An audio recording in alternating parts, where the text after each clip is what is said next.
భూషలు కావు భూరి మయాంగత తారహారములు భూషణ కేశ భూషలు కావు భూరి మయాంగత తారహారములు భూషిత కేశ పాశ ముదుపుష్ప జలాభిషేకములు భూషలు కావు భూషణములిచ్చు పవిత్ర వాణి వాగ్భూషణమే భూషణము భూషణములెల్ల నశించు అన్నాడు. అటువంటి అద్భుతమైన అటు మాటల్లో అయితేనేమి ఇటు వారు పాటల్లో అయితేనేమి అద్భుతంగా ఈయన నానాడి తెలిసిన ఆయనే. ఇద్దరికి నానాడి ఈయన మన గౌతిపుత్ర శాతకర్ణి సినిమాకి అద్భుతంగా డైలాగులు, ఒక చారిత్రాత్మకమైన సినిమా. ఎంత కాంట్రాస్ట్! ఇదేమో మంచి నాటంటే రామారావు గుర్తొస్తుంది.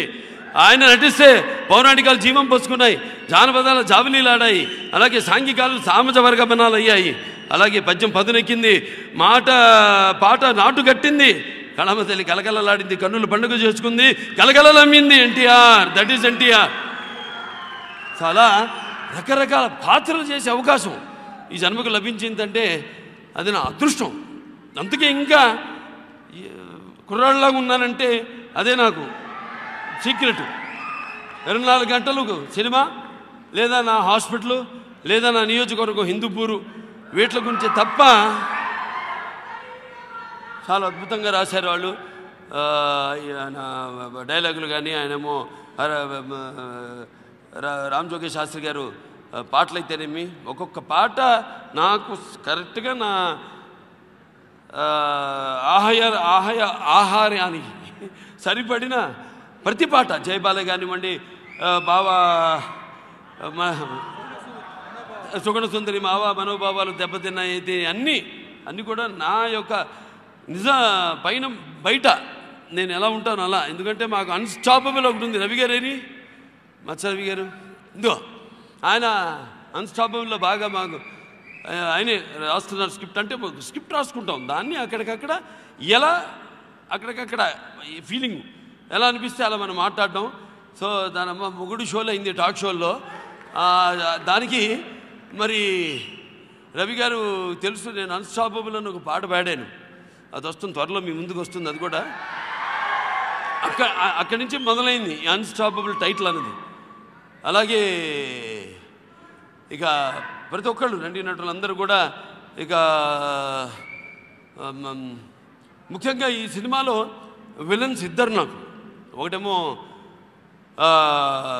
దునియా విజయ్ గారు, ఇంకొక ఆవిడ మన వరలక్ష్మి గారు, శరత్ కుమార్ వరలక్ష్మి గారు. మరి ఇద్దరు పోటీగా అసలు అంటే ఇటువంటి కథ ఒప్పుకోవడం ఎవరు ఒప్పుకోరు. కరెక్ట్గా చెప్పారు సాయి మాధవ్ గారు. ఎందుకంటే నేను ఒక సమరసింహారెడ్డి చేశాను, సంఘమి నాకు చెంపదెబ్బ కొడుతుంది, మీరు ఊరుకుంటారా? అలాగే ఒక అంజలా చబీర్ ఏమంటుంది, రాయలసీమ గడ్డ మీద పుట్టానని చెప్పుకోవడానికి నీకు సిగ్గుగా లేదని ఊస్తుంది. ఒప్పుకుంటారా? ఒప్పుకున్నారా? ఇవాళ వీరసింహారెడ్డిలో వరలక్ష్మి గారు పొడిస్తే నన్ను ఒప్పుకున్నారు, అవి ఆ సినిమాలు ఒప్పుకున్నారు. ఎందుకంటే అవి పాత్రలు మేము నటించడం కాదు, అక్కడ అవి కళ్ళ ముందు జరుగుతున్నట్టే, మీరు అందులో పాలు పంచుకున్నట్టే అలా ఫీల్ అయ్యారు మీరు. నాన్నగారు ఒక సర్దార్ పాపారెడ్డి అయితేమి, లేకపోతే ఒక బొబ్బులి సింహం అయితేనేమి, కొండవీటి సింహం అయితేనేమి, ఇవన్నీ ఏం నిజమైన పాత్రలు కాదుగా. మరి మనకు అట్లా అనిపించాయి. అట్లా అంత అద్భుతంగా తీయడం కానీ అన్నీ కలిసి ఎంత ఒక విస్ఫోటనం అని చెప్తుంటాను అప్పుడప్పుడు. అది అట్లాంటిదే జరిగింది. ఇక మా ప్రతి ఒక్కళ్ళు మా తమ్మని గురించి అయితే చెప్పగలేదు. ఇక సప్త స్వరాలనే ఏంటి సానిగమ్మ పదాన్ని కరెక్టా ఇంత బాగా పాడానా, మన ఎందుకు పాడించలా ఈ సినిమాలో? ఏమైనా ప్రొడ్యూసర్ ఆయన మరి డబ్బు అడుగుతాను నాన్న అంటే సప్త స్వరాలైన సరిగమ్మ పదని సంగీత సాహిత్య మధుర గీతాలు వినడానికి భాషాభేదం కానీ, లేకపోతే ఆడమగ తేడా కానీ, పండిత పామరాది పట్టు విడుపులు కానీ, లేకపోతే ధనిక దారిద్ర్యాది తారతమ్యలు కానీ ఉండవు. అలాగే దురభిమానులు అనే అడ్డుకోవటంలు ఉండవు.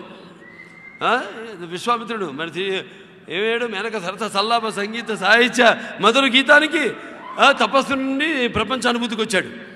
అలాగే శ్రీకృష్ణుడి వేణునాదానికి నాగపమ్ములు సైతం పడగలెత్తి నాట్యమాడాయి.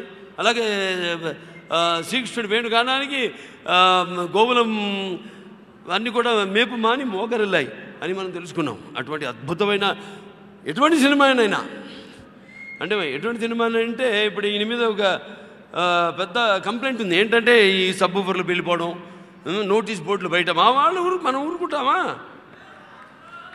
మనకు కావాల్సిందే ఫుల్ మొత్తం. వాళ్ళేమో రెస్ట్రిక్షన్ అంటారు, మీరేమో ఊరుకోరు. దాంతో సబ్బూఫర్లు వెళ్ళిపోవడం. అంతేకాదు, సినిమా బ్యాక్గ్రౌండ్ మ్యూజికే కాదు, ప్రతి పాటకు కూడా అంటే ఆనుముత్యాల లాంటి పాటలకి ఆయన మణిపూసల లాంటి అద్భుతమైన బాణీలను సమకూర్చాడు ఆయన. సో ఆయనకి ఇక ఎంతకంటే చెప్పాలి, ఎందుకంటే నెక్స్ట్ సినిమా ఉంది ఇంకోటి, ఏమో అనిల్ రావుపూడి ఉందిగా మంది. సో ఎక్కువ మాట్లాడితే మళ్ళీ నువ్వు ఇప్పుడు మీ డైరెక్టర్లు ఏంటంటే ముత్యాలు ఏటవాళ్ళుగా దొరికితే చూడడానికి ఎంత అందంగా ఉంటాయో అలా అందరి ఆర్టిస్టుల దగ్గర నుంచి హావభావాల నుంచి అలాగే ప్రతి ఒక్క టెక్నీషియన్ సాంకేతిక నిపుణుల నుంచి కూడా పని రాబట్టుకోగల సత్తా ఉన్న దర్శకులు వీళ్ళందరూ కూడా మనం చాలా గర్వంగా చెప్పుకోవాలి. మన తెలుగు ఇండస్ట్రీ ఇవాళ ఒక మల్లేని గోపిచంద్ కానీ, ఒక అనిల్ రావుపూడి కానీ, ఒక శంకర్ కానివ్వండి, లేకపోతే మన శివ కానివ్వండి, లేకపోతే మన హను రావుపూడి కానివ్వండి, రాహుల్ కానివ్వండి, అందరూ ఎంతో గర్వించదగ్గ దర్శకులు. సో అందరూ కూడా నేను కోరుకునేది ఒకటే, రకరకాల సినిమాలు చేయండి, రకరకాల హీరోలతో చేయండి, అప్పుడు రకరకాల మీకు కూడా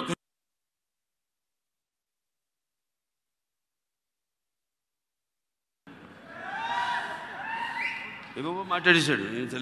ఏదో నాకు అది భయంగా ఉంది, ఏదో సంతకం పెట్టించుకున్నావు పక్కన కూర్చుని, నాకు తెలియదు ఏదో చప్పట్లు కొడితే ఇలా సినిమా చేసేస్తున్నాను.